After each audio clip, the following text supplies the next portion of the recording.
안녕하세요, 부천나입니다. 오늘 설명드릴 주제는 지금 10월 27일부터 이 전세 대출 관련해서 바뀌는 점이 있어서 이 부분을 꼭 알고 계셔야 되기 때문에 이 부분에 대해서 설명드릴게요. 영상 보시기 전에 좋아요랑 구독 부탁드릴게요. 제가 며칠 전에 좋은 소식을 알려드렸잖아요. 여기 보시는 바와 같이 전세 잔금 대출이 차질 없이 공급되도록 관리에 만전을 기하겠습니다 라고 해서 10월 14일에 금융위원회에서 이렇게 발표를 했어요. 그래서 그때 어떤 걸 설명드렸냐면 지금 무주택자분들, 실수요자분들이죠. 집단대출, 주담대, 그 다음 전세대출을 규제하게 되면 지금 이런 시나리오로 간다고 했었는데 다행히도 며칠 전에 대책이 나와서 지금 이 단계까지 안 가서 정말 다행이라고 말씀드렸는데 어제랑 오늘 올라오는 뉴스 기사를 보면 이 전세대출 관련해서 여러 가지 바뀌는 점들이 있다고 합니다. 그래서 뉴스 기사를 한번 보시면 지금 여기 보이시는 것처럼 이런 뉴스 기사들이 올라오죠. 그래서 정확히 전세 대출 관련해서 어떤 게 바뀌는지 제가 설명드리겠습니다. 제목부터 보시면 지금 5대 은행에서 27일부터죠. 이번 달 10월입니다. 전세 계약 잔금일 이후에 전세 대출 못 받는다 라는 제목인데 안에 내용을 보시면 전세값이 오른 만큼만 전세자금 대출을 받을 수 있답니다. 그 다음 기존 같은 경우는 저희가 어플로 전세 대출을 전부 다 받을 수 있었잖아요. 근데 27일부터는 어떻게 되냐면 반드시 은행 창구에서 신청해서 깐깐한 심사를 통과해야 된답니다. 근데 이거는 무주택자는 아니고 집 한 채 가진 사람들이죠. 그러니까 1주택자한테 해당되는 내용이죠.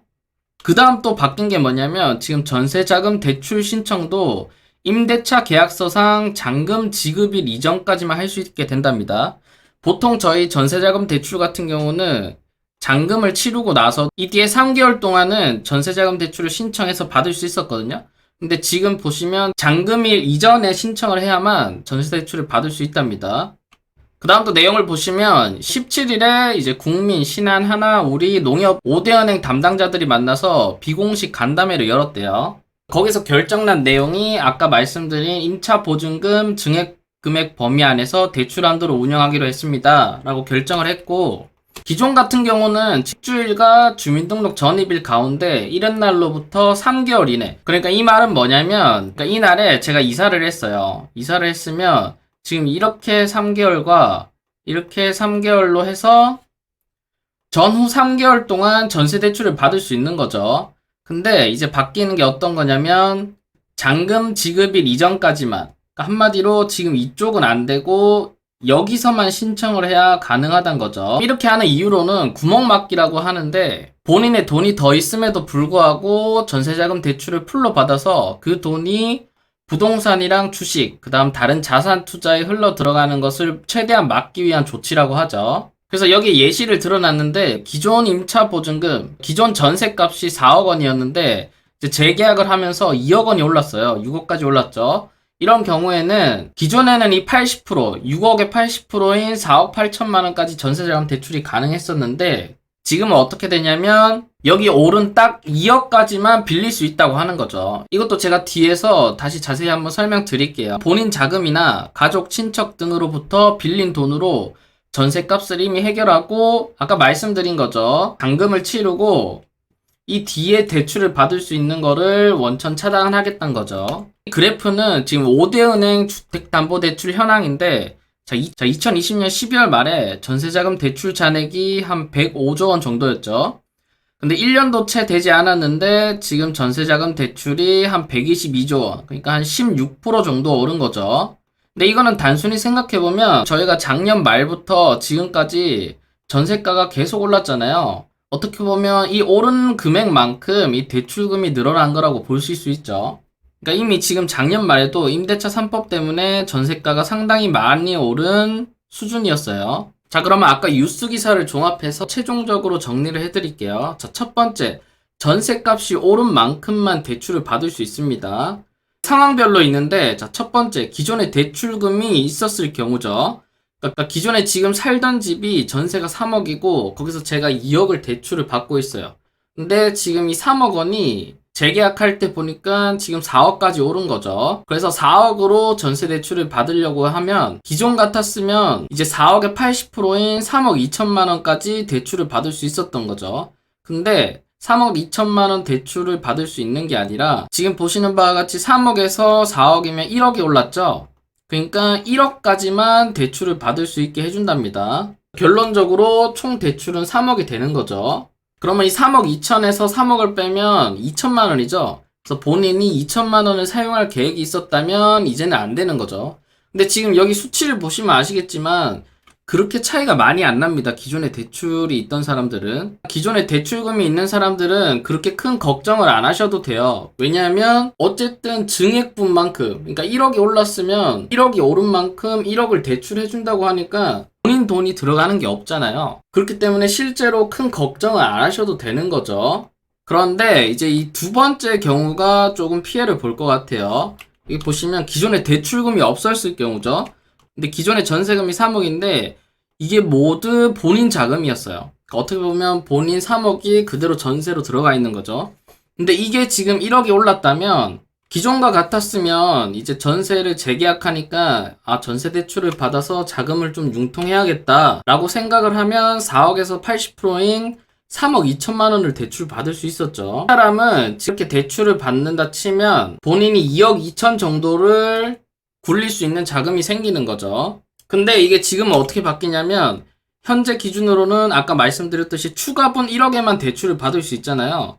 그러니까 본인이 재계약을 하면서 2억 2천을 가지고 본인이 다른 집을 사야겠다, 아니면 다른 자금으로 써야겠다라고 계획을 하셨던 분들은 이제 이게 불가능하게 되는 겁니다. 근데 여기서 한 가지 의문점이 드는 게 지금 이렇게 예를 든 것도 그렇고 뉴스 기사에 나오는 거는 전부 다 기존 집에서 재계약이나 아니면 전세금을 증액할 때를 예시를 들어서 이렇게 계산을 했는데, 자, 그러면 기존 집이 아니라 새로운 집으로 이사하는 경우는 과연 어떻게 될까요? 과연 새로운 집으로 이사하는 경우에도 지금 이 두 가지 조건을 적용을 할지 아니면 적용을 안 할지 그거는 지켜봐야 될 것 같아요. 그래서 이거는 정확히 지금 27일에 실행이 된다니까 사전에 은행 가서 한번 문의를 해보시면 좋을 것 같아요. 두 번째로 알아둬야 될 게 이제 잔금일 이후에 전세 대출을 못 받는답니다. 그러니까 그런 분들도 계실 거예요. 본인이 자금이 있어서 이걸로 잔금을 치르고 나서 그냥 전세 대출 천천히 받아야지 라고 하신 분들은 이제 그러시면 안 되는 거죠. 기사에서도 얘기를 하는 게 잔금일 이후에 대출 받는 거는 어쨌든 모두 본인 돈으로 잔금을 치렀을 거 아니에요. 그러니까 대출이 필요 없다고 생각을 하는 거죠. 그래서 만약 지금 본인 돈으로 전세 자금을 치르고 대출을 받아야지라고 생각하시는 분들은 지금 이 내용을 꼭 알고 계셔야 될 것 같아요. 근데 제가 볼 때 지금 이 내용은 약간 부작용이 생길 수도 있을 것 같은 게, 원래 기존에 본인은 전세자금 대출을 받을 생각이 없었어요. 없었는데 이게 사람 심리가 어떻게 되냐면 어떤 거를 규제를 한다 그러죠. 그러니까 한마디로 이제 더 이상 너는 대출을 못 받는다 라고 이렇게 선을 그어버리면 본능적으로 대출을 더 받으려고 몰리는 경향이 있어요. 최근에 사례를 보시면 아시겠지만 신용대출을 막는다고 했잖아요.